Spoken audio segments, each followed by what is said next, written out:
Boa noite a todos. Vamos fazer hoje uma reflexão sobre o Natal.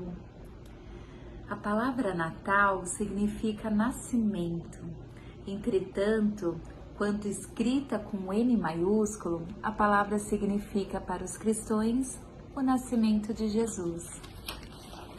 A maioria da humanidade cristã comemora o Natal sem se atentar ao que significou para a Terra o nascimento de Jesus.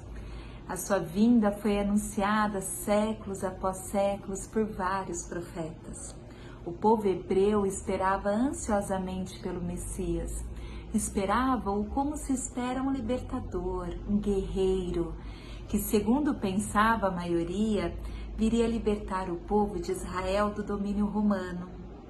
Imaginavam muitos que o Messias seria um homem rico, poderoso, que viria à frente de um exército, que venceria os romanos, devolvendo-lhes o sofrimento e as humilhações impostas aos judeus anos a fio.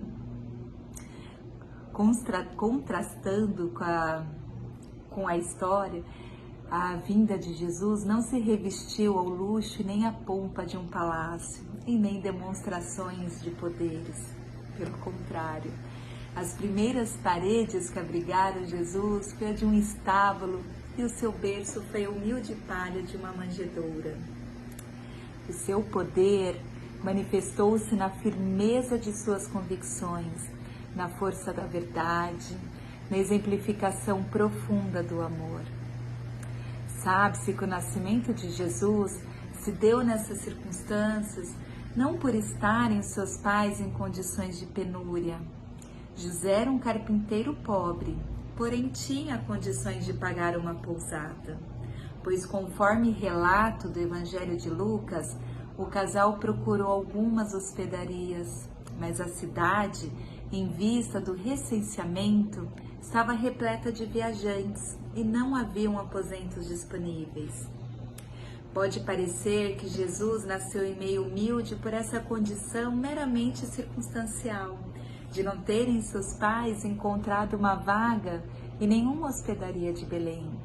Mas a condição de pobreza já estava programada, visto ter escolhido a família de um carpinteiro. Desde seu nascimento, Jesus deixou mensagens das mais profundas significações na história humana. Começou por mostrar que o verdadeiro poder não se manifesta de modo visível, senão aqueles que têm os olhos de ver, pois emana do espírito imortal e não da matéria transitória. Começando a vida num berço pobre, entre pessoas comuns, demonstrou a força imensa da simplicidade e da humildade. A passagem de Jesus pela terra não foi a de mais um missionário, mas constituiu-se num marco luminoso na evolução humana. Foi algo de tal significação que chegou a mudar a contagem do tempo, em antes de Cristo e depois de Cristo. Com o Cristo, o próprio conceito humano de religião mudou completamente. Não mais aquela religião mística, contemplativa, ritualística, cheia de oferendas e fórmulas repetitivas no interior dos templos. Religião, conforme seus ensinamentos e principalmente através de seus exemplos, passou a ser, para aquele que entendeu as lições, um novo modo de viver, de relacionar com o próximo em todos os ambientes, em todos os momentos, ensinando que Deus está presente em todo o universo. Alargou-se o limite dos templos, transformando o mundo num templo imenso. Jesus, com simplicidade e humildade, mudou milenares conceitos religiosos, a começar pela ideia errônea que se tinha a respeito de Deus, substituindo o conceito Deus temor por Deus amor. Repetiu antigos conceitos de fé a respeito da justiça de Deus, mas em frases de luminosas belezas. Colocou a misericórdia acima da justiça, apresentando Deus não mais como aquele soberano inflexível, mas sim como um Pai amoroso e bom. A bondade e a humildade eram tidas como atributos dos fracos, daqueles que não sabiam lutar, sendo por isso os humildes desprezados pelos fortes e poderosos. Jesus veio mostrar a força da humildade, pois ele, a criatura mais humilde e mansa que a terra já conheceu, abalou para sempre os conceitos de força e poder, deixando lições que sobreviveriam e ganhariam adeptos com o passar dos séculos, apesar dos esforços daquele que quiseram sufocá-los. Ensinou, consolou, amparou, curou, libertou do mal os pobres e os ricos, os fracos e os poderosos, com a mesma naturalidade e solicitude amorosa. Soube contrapor-se o mal com sinceridade e firmeza, mas sem arrogância ou revolta, mesmo nos momentos mais difíceis do seu testemunho. Como diz Emmanuel, no Caminho da Luz, combateu pacificamente as violências do judaísmo, renovando a lei antiga com a lei do esclarecimento, da tolerância e do perdão. Espalhou as mais claras visões da vida imortal, ensinando às criaturas humanas que existe algo superior às pátrias, às bandeiras, ao sangue e às leis humanas. Viveu essas verdades enfrentando sereno e calmo a farsa do seu julgamento, a zombaria, os flagelos, a cruz e a morte. Coroando sua passagem pela terra, deixou o marco da imortalidade gloriosa ao ressurgir no esplendor do seu corpo espiritual, mostrando aos discípulos a vitória da vida sobre a morte. Da palha da manjedoura, a ressurreição gloriosa. Sua passagem pela terra foi um marco luminoso. Nasceu sobre a palha simples de um estábulo, mas mudou o próprio calendário terrestre.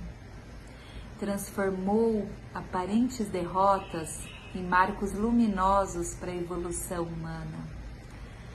Condutor da evolução humana, não apenas apontou o caminho a ser seguido, mas como um mestre perfeito, o trilhou, ele próprio, à frente. De sua origem humilde, elevou-se como um gigante do bem, cujas palavras amorosas ressonam até hoje. É o aniversário desse missionário maior enviado por Deus à Terra que comemoramos no dia 25 de dezembro, o Natal. Por termos consciência do valor da mensagem que ele nos deixou, é que devemos, nessa época do ano, meditar como devemos oferecer essa comemoração. O que temos a oferecer ao Mestre? Estamos demonstrando a Jesus que somos discípulos aplicados? Podemos apresentar-lhe algum progresso desde o último Natal? Quanto crescemos em tolerância, bondade, paciência, benevolência e caridade? Como nos sentiríamos se o sublime aniversariante viesse à nossa mesa participar da festa, que afinal é em sua homenagem? Devemos comemorar o Natal com justa alegria em nossos corações, em nosso lar, com os amigos e com todos os que nos cercam. Mas lembremos-nos de que a verdadeira fraternidade não se expressa pela oferta de presentes ou lembranças, antes através da exemplificação cristã e pela vontade de uns para com os outros. Para o espírita, o Natal não se limita às alegrias de um dia, mas se estende por toda a sua vida uma vez que sempre encontra motivos reais para ser feliz, ajudando ao próximo, permitindo que o nascimento do Mestre esteja em nossos corações, em todos os nossos atos, palavras e pensamentos. O maior presente que necessita a humanidade é a paz entre os homens. E essa tão almejada paz só existirá verdadeiramente quando houver o desprendimento e a boa vontade comandando as nossas ações e quando todos nós nos amarmos como irmãos, sem nos esquecermos que ninguém pode ser plenamente feliz sem a felicidade dos outros. Façamos, pois, do Natal um lembrete divino de que é preciso renovar o nosso íntimo, permitindo que o Cristo nasça em nós, para que possamos perceber o mundo de regeneração que se aproxima. Um Feliz Natal a cada um de vocês. Que a luz e a paz do Mestre se faça presente em todos os momentos de nossas vidas. Graças a Deus.